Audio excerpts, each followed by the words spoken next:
Hay dos tipos de crossovers, los crossovers dimensionales y los crossovers mundiales.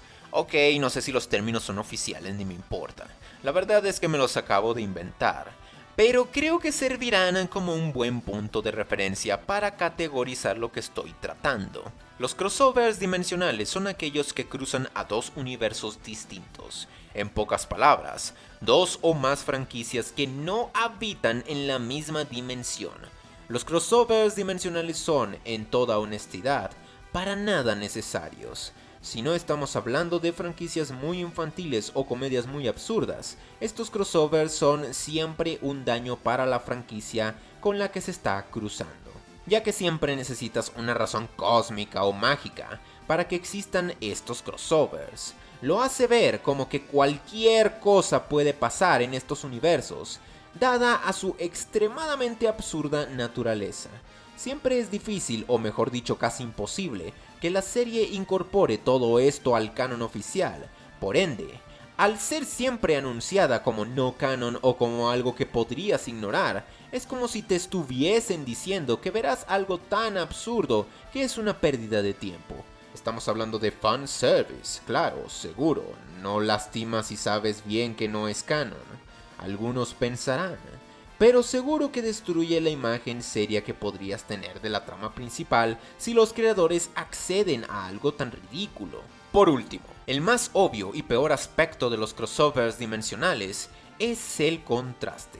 Juntar dos dimensiones en muchas ocasiones significa juntar dos estilos de dibujo o animación completamente alienígenas, lo cual lo hace ver chocante, sobrepuesto y te saca de la inmersión al recordarte el 100% del tiempo que estás viendo un crossover y algo que en sí no debería existir porque no cumple ningún propósito real para ninguna de las franquicias involucradas. Todo esto sin mencionar lo realmente importante, que es el contraste de escritura.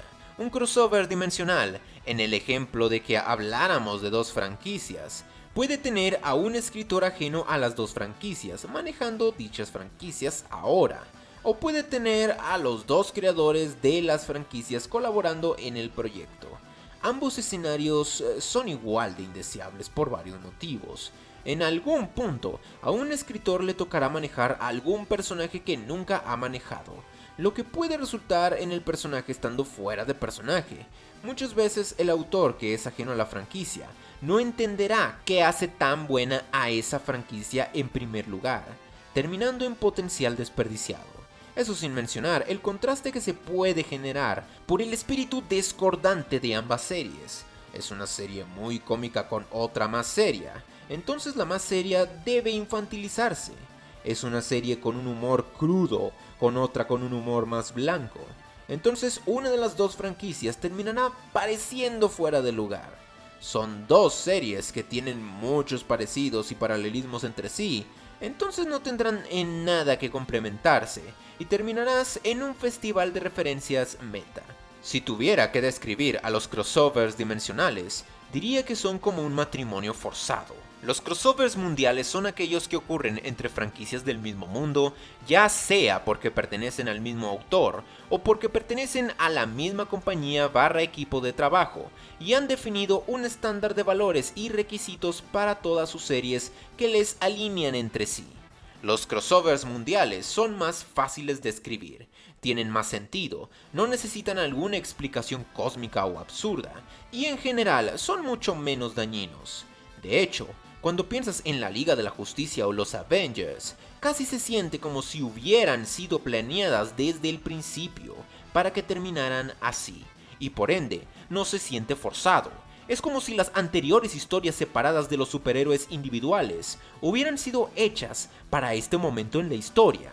También enriquece el dinamismo de la historia y las interacciones de los personajes, al hacerlas más diversas, y ya que los héroes chocan en ideologías o métodos, pero están forzados a trabajar juntos, todo mientras que las series separadas no chocan en tono o en humor, pues entonces está muy bien. Y esto puede ser dicho de cualquier crossover mundial, no solamente de uno sobre superhéroes. E incluso aquí, los crossovers mundiales cuentan con su propia serie de debilidades y estupideces.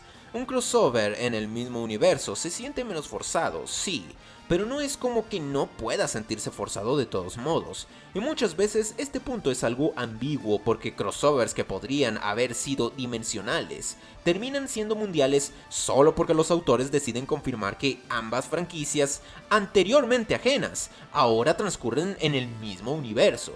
En ese caso, la definición puede basarse literalmente solo en lo que diga la autoridad de turno, y no en una serie de criterios estrictos, como un estilo de dibujo similar, tono similar o de cierta uniformidad.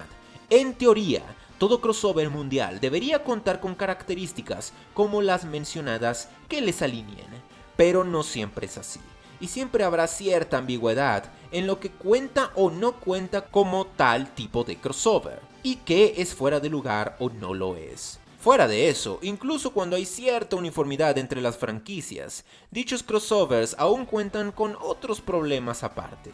Sí, es verdad que interacciones y dinámicas diversas es una buena adición, y aún así, ese tipo de series o películas crossovers sufren del síndrome de tener demasiados personajes, rebajando la importancia individual de sus historias, teniendo menos tiempo para explorar conflictos individuales y en general haciendo más difícil manejar el tiempo necesario para desarrollar a un personaje en particular, dando resultados forzados y apresurados. También está el punto de que al tener un objetivo colectivo tan aburrido como debemos salvar el mundo o todos peleamos por el bien común, simplemente desde un punto en adelante no hay mucho que hacer con dicho concepto. Es por esto que a pesar de que tener un crossover mundial puede resultar interesante, te sigues beneficiando más de tener una historia con un reparto limitado o bien calculado de personajes, con una historia que tiene un objetivo claro en mente desde un principio, que no se perpetúa indefinidamente,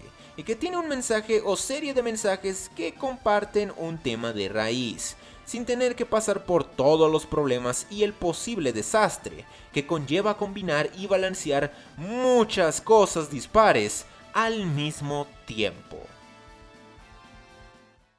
What's the use of money if you ain't gonna break the mold?